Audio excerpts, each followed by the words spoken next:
ရိဘောဂတွေဟာအိမ်တိုင်းမှာမဖြစ်မနေရှိတဲ့အရေးကြီးပစ္စည်းတွေပါအိမ်တလုံးရဲ့အဆင်ပြေမှုနေထိုင်မှုအဆင့်အတန်းကိုဖော်ပြပေးသလိုအိမ်ရှင်ရဲ့အရသာနဲ့ကြွယ်ဝမှုကိုပါထင်ဟပ်ပြသပေးတဲ့အရာတွေပါပဲတခါတလေအိမ်ထဲကိုမွေလိုက်တာနဲ့ပရိဘောဂတွေကိုကြည့်ပြီးအိမ်ရှင်ဘလို့လူမျိုးလဲဆိုတာတောင်ခံမဲနိုင်ပါတယ်ဒါကြောင့်ပရိဘောဂရွေးချယ်မှုဟာလုံးဝမလွယ်ကူတဲ့အရေးကြီးဆုံးအရာတစ်ခုဖြစ်ပါတယ်ဒီနေ့တော့ပရိဘောဂလောက်ရမှာအသုံးများတဲ့ပစ္စည်းတွေဖြစ်တဲ့တစ်သားမျိုးလီထပ်သားပြားနဲ့ပုတ်ပြားနေလက်မနိတ်ကော်တန်တို့ရဲ့အားသာချက်အားနည်းချက်တွေကိုအပိုင်း၃ပိုင်းခွဲပြီးရှင်းပြဖြစ်သွားမှာဖြစ်ပါတယ်ပထမဆုံးအနေနဲ့တဘာဝတစ်သားတွေဖြစ်တဲ့ကျုံပိတ်တောက်နဲ့တမလန်းတို့ကိုပြောကြရအောင်ဒီတစ်သားတွေကပရိဘောဂလောကမှာအရန်တန့်ဘူးရှိပြီးလူကြိုက်များတဲ့သစ္စီတွေပါကျွန်းတစ်ကတော့အလွန်ခိုင်မာပြီးယေဆူတန်ပိုးမွားတန်ကိုကောင်းကောင်းခံနိုင်ပါတယ်အပြင်ပရိဘောဂတွေအထိအသုံးပြုနိုင်တဲ့အထိအရေးသွေးမြင့်ပါတယ်ဒါကြောင့်အသက်ရှည်ပြီးမပြတ်စည်းလွယ်တာကအကြီးဆုံးအားသာချက်ပါဒါပေမဲ့ဈေးနှုန်းမြင့်ပြီးအလေးချိန်များတာကြောင့်သိရွာခတ်တာကအားနည်းချက်ပါပရိတော့တစ်ကတော့အယောင်လားပါပြီးအနီရောင်ပပိုးကြောင့်ပရိဘောဂတွေကိုခမ်းနားအောင်ပြုလုပ်နိုင်ပါတယ်အချိန်ကြာလာတာနဲ့အယောင်ပူမိုးတောက်ပါလာတာကလည်းထူးခြားချက်တစ်ခုပါဒါပေမဲ့နေရောင်တန်ခမ်းရင်အယောင်ပြောင်းနိုင်ပြီးဈေးနှုန်းလည်းမနှဲပါဘူးတမလန်းကတော့ဈေးသက်သာပြီးအလုတ်လက်ပြလွယ်ရုပ်တတတစ်မျိုးပါအလေးချိန်မများတဲ့အတွက်သေယူတက်စင်ရလွယ်ကူပါတယ်ဒါပေမဲ့ရေဆိုတန်ရပိုးမွားတန်ကိုမခံနိုင်သလိုအသက်ရှင်မှုကလည်းအနှဲငယ်နှဲပါတယ်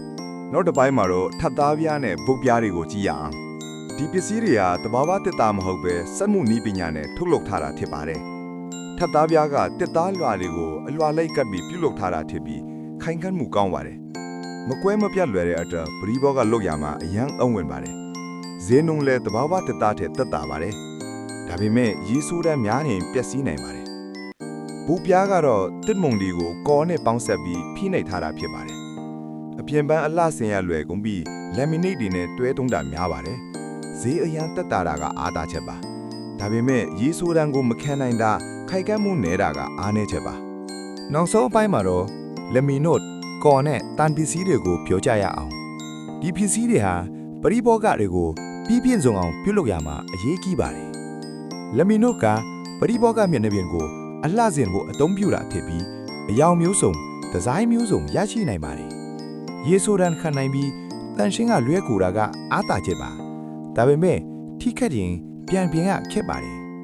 ကောကတော့ပစ္စည်းတွေကိုတစ်ခုနဲ့တစ်ခုခိုင်းမစေဖို့အရေးကြီးပါတယ်ကောကောင်းကောင်းသုံးရင်ပရိဘောဂရဲ့အရေးအသွေးတိုးတက်စေပါတယ်ဒါပေမဲ့ကောမကောင်းရင်အချင်းကြာလာရင်ခွာထွက်နိုင်ပါတယ်တန်ပစ္စည်းတွေမှာ